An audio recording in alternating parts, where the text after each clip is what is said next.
नमस्कार दोस्तों, God is true में आप सबका स्वागत है। यह पुरुषोत्तम मास महात्म का 6वां अध्याय है। इससे पहले का पार्ट मेरे चैनल पर अपलोड हो चुका है, आप लोग जाकर के देख सकते हैं। नारद जी बोले, भगवान गोलोक में जाकर क्या कहते हैं? हे पाप रहित मुझ श्रोता के ऊपर कृपा करके कहिए। श्री नारायण बोले, हे नारद, पाप रहित अधिमास को लेकर भगवान विष्णु के गोलोक जाने पर जो घटना हुई वह हम कहते हैं, सुनो। उस गोलोक के अंदर मणियों के खंभों से सुशोभित सुंदर पुरुषोत्तम के धाम को दूर से भगवान विष्णु देखते हैं। उस धाम के तेज से बंद हुए नेत्र वाले विष्णु धीरे धीरे नेत्र खोलकर और अधिमास को अपने पीछे कर धीरे धीरे धाम की ओर जाते हैं।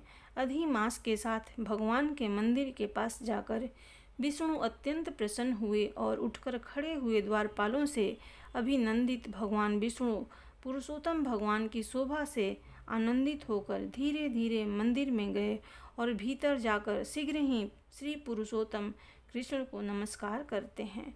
गोपियों के मंडल के मध्य में रत्नमय सिंहासन पर बैठे हुए कृष्ण को नमस्कार कर पास में खड़े होकर विष्णु बोले, श्री विष्णु बोले, गुणों से अतीत गोविंद, अद्वितीय, अविनाशी, सूक्ष्म, विकार रहित, विग्रहवान, गोपों के वेश में विधायक, छोटी अवस्था वाले, शांत स्वरूप, गोपियों के पति, बड़े सुंदर, नूतन मेघ के समान, करोड़ों कामदेव के समान सुंदर, वृंदावन के अंदर रास मंडल में बैठने वाले, पितरंग के पीताम्बर से शोभित, सौम्य, भौहों के चढ़ाने पर मस्तक में 3 रेखा पड़ने से सुंदर आकृति वाले, रास लीला के स्वामी, रास लीला में रहने वाले, रास लीला करने में सदा उत्सुक, 2 भुजा वाले, मुरलीधर, पीत वस्त्रधारी, अच्युत, ऐसे भगवान की मैं वंदना करता हूँ।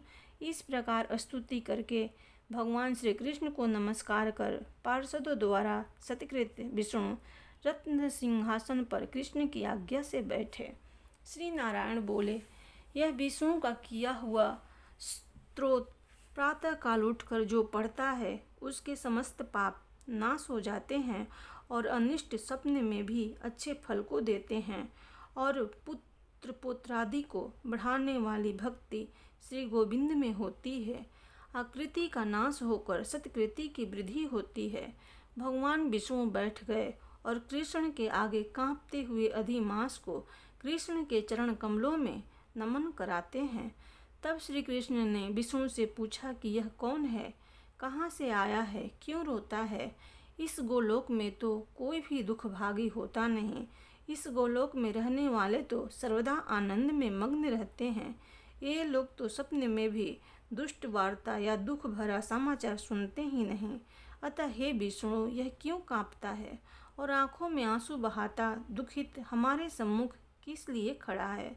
श्री नारायण बोले, नवीन मेघ के समान श्याम सुंदर गोलोक के नाथ का वचन सुन सिंहासन से उठकर महाविष्णु मलमास की संपूर्ण दुख गाथा कहते हुए बोले। श्री विष्णु बोले, हे वृंदावन की शोभा के नाथ, हे श्री कृष्ण, हे मुरलीधर, इस अधिमास के दुख को आपके सामने कहता हूँ, आप सुनिए। इसके दुखित होने के कारण ही स्वामी रहित अधिमास को लेकर मैं आपके पास आया हूँ। इसके उग्र दुख रूप अग्नि को आप शांत करें। यह अधिमास सूर्य की संक्रांति से रहित है, मलिन है, शुभ कर्म में सर्वदा वर्जित है। स्वामी रहित मास में स्नान दान आदि नहीं करना चाहिए, ऐसा कहकर वनस्पति आदि ने इसका निरादर किया है। 12 मास कला, क्षण, अयन, संवत्सर आदि से निश्वरों ने अपने अपने स्वामी के गर्भ से इसका अत्यंत निरादर किया।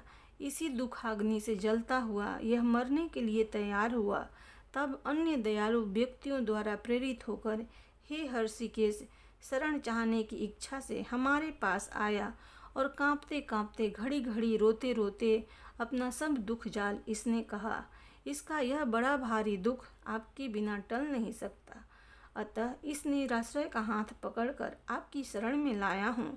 दूसरों का दुख आप सहन नहीं कर सकते हैं, ऐसा वेद जानने वाले लोग कहते हैं। एतवें इस दुखित को कृपा करके सुख प्रदान कीजिए। हे जगतपते, आपके चरण कमलों में प्राप्त प्राणी सुख का भागी नहीं होता है, ऐसा वेद जानने वालों का कहना है।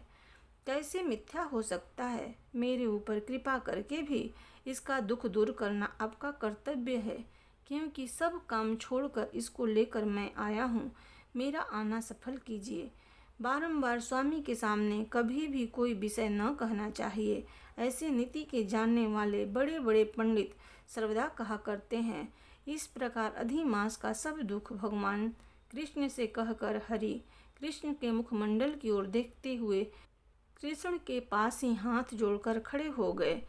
ऋषि बोले, हे सूत जी, आप दाताओं में श्रेष्ठ हैं। आपकी दीर्घायु हो, जिससे हम लोग आपके मुख से भगवान की लीला के कथामृत अमृत का पान करते रहें।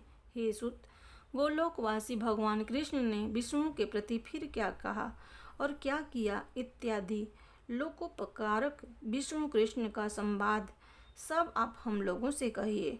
परम भागवत भक्त नारद ने नारायण से क्या पूछा? हे सुत, इसको आप इस समय हम लोगों से कहिए। नारद के प्रति कहा हुआ भगवान का वचन तपस्वियों के लिए परम औषध है। इति बृहद नारदीय पुरुषोत्तम मास महात्म्य 6वां अध्याय। प्रेम से बोलो भगवान विष्णु की जय।